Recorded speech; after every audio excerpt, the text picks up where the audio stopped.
राड़ में नारी की स्वाधीनता।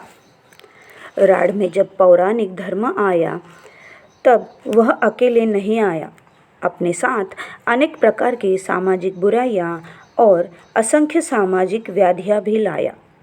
प्राचीन काल से अर्थात इस देश में आर्यागमन के समय से वर्ण विभाजन की व्यवस्था भारत के अन्य स्थानों की तरह राड़ में भी आ गई थी। यह बात मैंने पहले भी कही है, पर वर्ण वैषम्य जरा भी नहीं था। यहाँ तक कि एक जाति के पात्र का दूसरी जाति की पात्री से विवाह संबंध में भी कोई बड़ी आपत्ति नहीं की जाती थी। पर जब राड़ में पौराणिक धर्म आया तब राड़ में पौराणिक धर्मावलंबी राजाओं ने कुछ कट्टर ब्राह्मणों तथा कट्टर कायस्थों की सहायता से राड़ में वर्ण वैषम्य को कठोर पत्थर की तरह थोप देने की चेष्टा की। ढीली ढाली वर्ण व्यवस्था युक्त राड़ इसे ठीक प्रकार से नहीं मान सका। इसी कारण समाज में विभिन्न प्रकार की विशृंखलता दिखने लगी। यहाँ तक कि ब्राह्मण अब्राह्मण संपर्क से जो जात राड़ में बनी, उन्हें किस वर्ण में रखा जाएगा यह समझना कठिन हो गया। एक अन्याय का समर्थन करने में पुनः पौनिक रूप से अनेक प्रकार के अन्यायों का समर्थन किया गया। एक मिथ्या का समर्थन करते समय असंख्य मिथ्याओं की चेन तैयार करनी पड़ती है। उसी तरह इस अप्राकृत वर्ण वैषम्य का समर्थन करने के लिए और भी किसी वैषम्य युक्त थ्योरी के समाधानकर्ता आविष्कार करना पड़ता है। इस अवस्था के रूप में आए रघुनंदन। वे जाति की पाती खोजने में पथ चिन्ह खो बैठे और कहा, भारतीय चतुर्वर्ण की व्यवस्था राड़ में नहीं चलेगी। यहाँ होगी द्विवर्ण व्यवस्था, विप्र और शूद्र। पौराणिक धर्मावलंबी राजाओं ने भय से राड़ के जनमानस ने इस वैषम्य मूलक जाति भेद को ऊपर से मान लिया, पर मन से नहीं माना। राड़ के 95% मनुष्य के कंधों पर यह थोप दी गई, शूद्र सम्मत 1 महीने की अशौच व्यवस्था। इस रघुनंदनीय व्यवस्था ने राड़ का उपकार नहीं किया, बल्कि विराट अपकार ही किया है। केवल रघुनंदनीय व्यवस्था ही अभिशाप बनकर राड़ में आई थी, ऐसी ही बात नहीं, बल्कि वर्ण वैषम्य के मध्य कौलीन्य प्रथा का प्रवर्तन हुआ। इसका उद्देश्य था जोर जबरदस्ती जैन बौद्ध से धर्मांतरित ब्राह्मण कायस्थ और वैद्यों के ऊपर पौराणिक धर्म को थोपना तथा उन्हें कट्टर पौराणिक धर्मावलंबी ब्राह्मण कायस्थ और वैद्यों के शासनाधीन रखना। व्यवस्था दी गई कि कुलीन घर की लड़की की कुलीन के यहाँ शादी की जाएगी, नहीं तो कौलीन्य नष्ट हो जाएगा।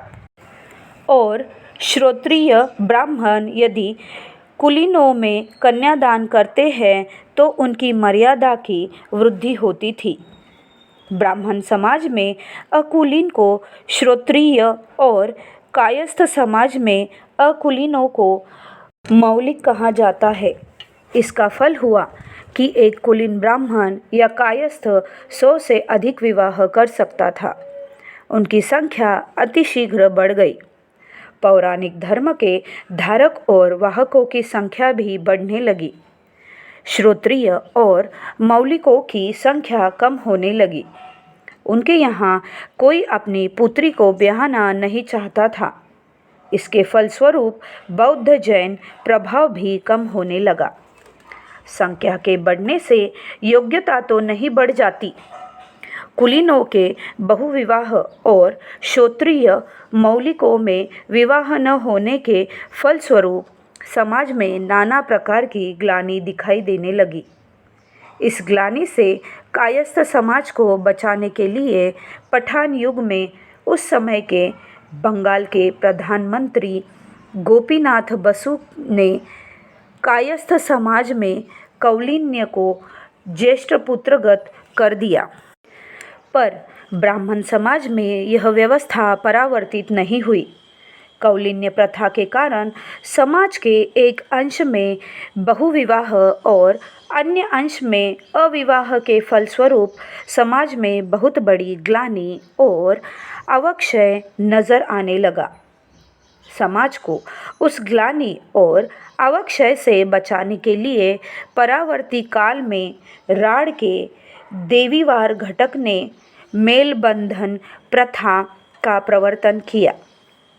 समाज में ग्लानि से बचने के लिए धर्मांतरण ग्रहण या ग्लानि के सम्मुख आत्मसमर्पण करके पाप के जीवन को अपनाना, इन दोनों स्थितियों का कुछ समय तक प्रशमन हुआ। मेलबंधन का अर्थ है समदोष युक्त या समगुण युक्त मनुष्यों को लेकर कुछ गोष्ठियों को बनाना और उन गोष्ठियों को समाज में ही रहने देना। नाम दोष युक्त या समगुण युक्त व्यक्तियों को लेकर गोष्ठियाँ बनी। इस कारण कोई किसी को दोष नहीं दे सकता। इस मेलबंध की व्यवस्था में ब्राह्मण समाज प्राणों को बचा सका पर मान नहीं बचा सका। इस पौराणिक धर्म को राड़ पर थोपने की वजह से विभिन्न प्रकार की ग्लानि दिखाई दी। जनमानस में जो दबा हुआ क्षोभ था, उसका परिणाम कुछ 100 वर्षों के बाद पठान युग में नजर आया और साथ ही महाप्रभु के आविर्भाव के समय में।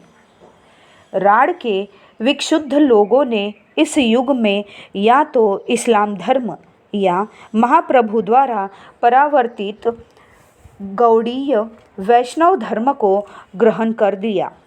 बंगाल के बौद्ध प्रभावाधीन अंचल के मनुष्य ने महाप्रभु के आगमन के बहुत पहले इस्लाम धर्म को अपना लिया था और जो लोग बाकी बचे थे उन्होंने गौड़ीय वैष्णव धर्म को अपनाया। पश्चिमी राड़ में जैन धर्म का अधिक प्रभाव था। जैन और इस्लाम धर्म का बाह्य तथा आभ्यंतरीण दोनों प्रकार का दूरत्व अधिक है। इसीलिए पश्चिमी राड़ के लोगों ने इस्लाम धर्म को ग्रहण नहीं किया। उन्होंने दल में बद्ध होकर गौड़ीय वैष्णव धर्म को ग्रहण किया। इसका मुख्य कारण यह है कि जैन और वैष्णव धर्म के दार्शनिक पार्थक्य चाहे कितने ही अधिक क्यों न हो, व्यवहारिक जीवन में पार्थक्य अधिक नहीं है। इस दबे हुए क्षोभ का निदर्शन हमें रमाई पंडित के शून्य पुराण में मिलता है।